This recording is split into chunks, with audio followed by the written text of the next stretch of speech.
The grieving family of a teen shot and killed in Pflugerville says it didn't have to happen.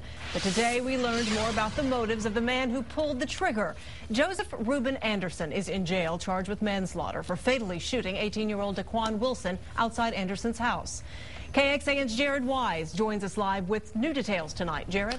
Yeah, in that arrest affidavit, Anderson says he felt threatened when a group of teens started banging on his door and shouting at him. He recognized one of them from an earlier argument involving his daughter. So he fired those shots through the side window of his home.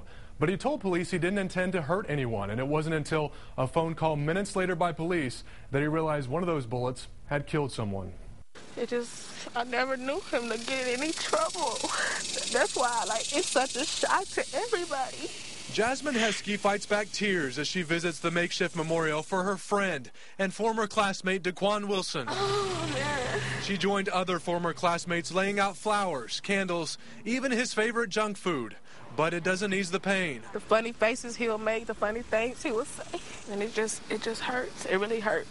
I lived here for 17 years, and nothing like that had ever happened here. Irene Munoz lives next door to the shooter and heard the suspect firing the 15 shots out of his home Monday night. It's like 2 rounds of, hits, but we didn't know what it was until the neighbor called us and told us. That man, Joseph Reuben Anderson, rented from this home and just moved into the area a few months ago with his family. My husband tried to wave several times when he was mowing the lawn out there, never responded, never said hello, never introduced himself, nothing. I'm just becoming more and more worried about what's going on in this neighborhood. We've had cars broken into on this street recently within the last couple of years, and now we're having shootings, and we're all very concerned. And even with a Pflugerville officer now on full-time watch, this tight-knit community is still keeping a watchful eye of their own. Especially right now that it's summertime, our kids play out there till 10, 11 o'clock sometimes because there's no school right now.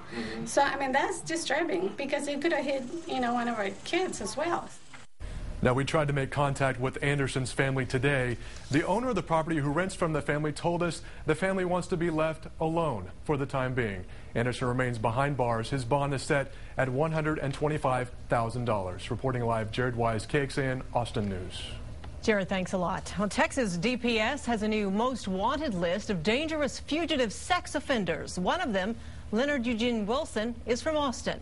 You can report them at the Crime Stoppers hotline. That's 1-800-252-TIPS. Or text your tip to DPS by spelling crimes on your keypad, 274-637. The governor's office authorized a $1,000 reward for tips that lead to an arrest.